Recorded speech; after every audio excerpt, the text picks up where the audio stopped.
Hi, Dan Barkowiak with Pennsylvania Family Institute.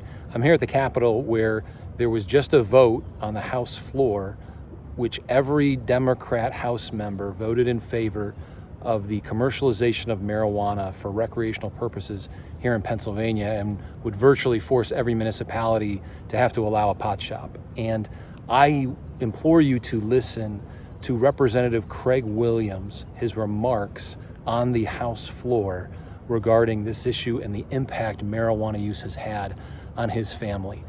Please watch these remarks, and I have a few comments afterwards just to emphasize the importance of what he's sharing. Please watch. Earlier today, I was talking with somebody on the other side of the aisle that I care about dearly. And one of the things we were talking about is the fact that when I look up at that board, I see 203 names.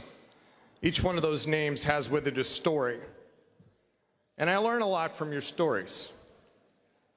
I listen carefully. I don't talk. I listen to you and your stories, and I try to learn. I'm going to try to ask you to listen to my story.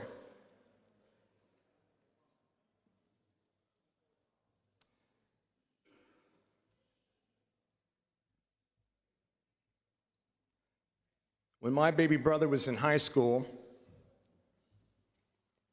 he started smoking marijuana. It didn't take long until he was smoking marijuana every single day. He lost the will to do anything else.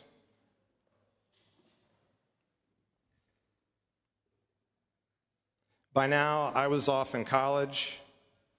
I may have even been off in the Marine Corps. He was 14 years my junior, so I wasn't home.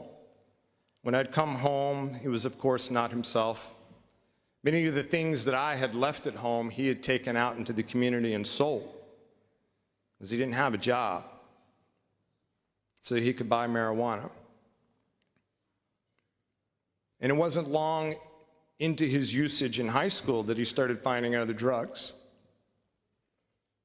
And as you would anticipate, he started failing in school.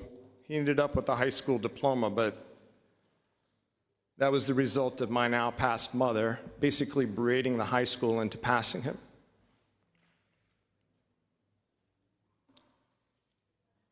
In his teens, became addicted to marijuana, then became addicted to more drugs, went off to the University of Alaska Fairbanks, where he took many of our home possessions up there to again sell for harder and harder drugs, relocated to California, where he found himself with other people around him that would give him harder and harder drugs. DUIs for being under the influence of narcotics, including marijuana, in and out of the California penal institution. My nephew had let him borrow his car while he was on Marine Corps deployment. And my brother had trashed that car so badly, living as essentially a homeless person in that vehicle, that it was unusable. Smelled of marijuana smoke, drug paraphernalia throughout the car. He painted the engine for some weird reason. He's gone. He's gone. Lost him in his early 30s to an overdose. Now, I know that may not have much impact on you. I wish that it would. You've heard competing theories about addiction today. I'm giving you a real-life family in your chamber who has suffered the consequences of a drug that had a cascading effect. If you don't believe that marijuana is a gateway drug, I'm standing here today with a real-life story of the impact on one man and his family. Left behind 4 children in California. 4 children. And a family that loved him dearly. It's one of my passion projects, is working on this issue. But I want to leave with you the very clear message that if you believe marijuana doesn't have addictive qualities, then you're not paying attention. The CDC says 30% of the people who start to use marijuana become addicted to it. But set aside science, if we have some colleagues who will stand up here and dispute the science. The bill itself takes 10% of the cannabis revenue fund and dedicates it to substance use disorder prevention, treatment, and education. Why? Why? Why do we need 10% of the cannabis revenue fund to be dedicated to helping people with their addiction to the very substance that we legalize? I know passions are high on this for a number of reasons. I acknowledge them. Perhaps the criminal justice system needs to be reformed.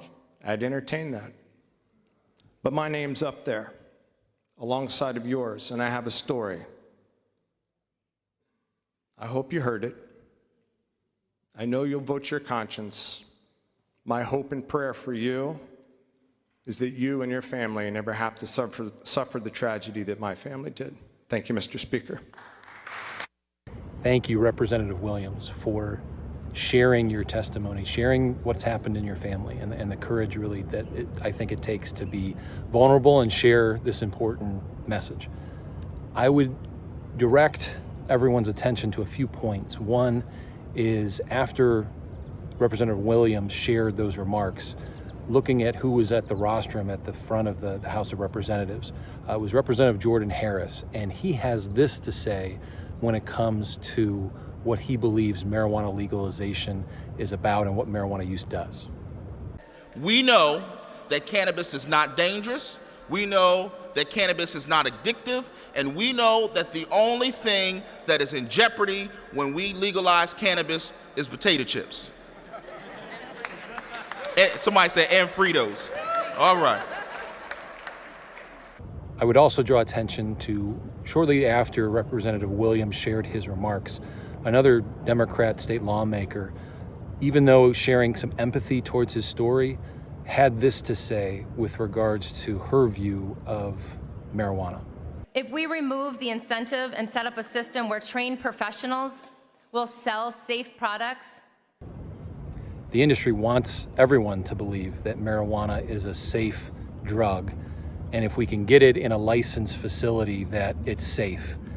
It's just not the reality of today's marijuana. The high potency, the industrialization of it, edibles, concentrates, vaping, it's not a safe drug. I've listened to too many parents that have had the impact of marijuana use, even from a medical perspective or from a licensed facility, that their son, daughter is a shell of themselves, or frankly is not here anymore because of the addiction that was created with marijuana use. That needs to be our perspective. Too much the lens here at the Capitol is a lens of addiction for profit, of dollar signs, versus the health and well-being of Pennsylvania families. So please, this is a battle that continues here in Pennsylvania, and we need to speak truth into this debate and understand that marijuana is causing harm, it can cause addiction, and state legalization is going to make it worse for Pennsylvania families here in our Commonwealth. Thanks so much for listening. We'll continue to keep you posted here at Pennsylvania Family Institute on this important issue.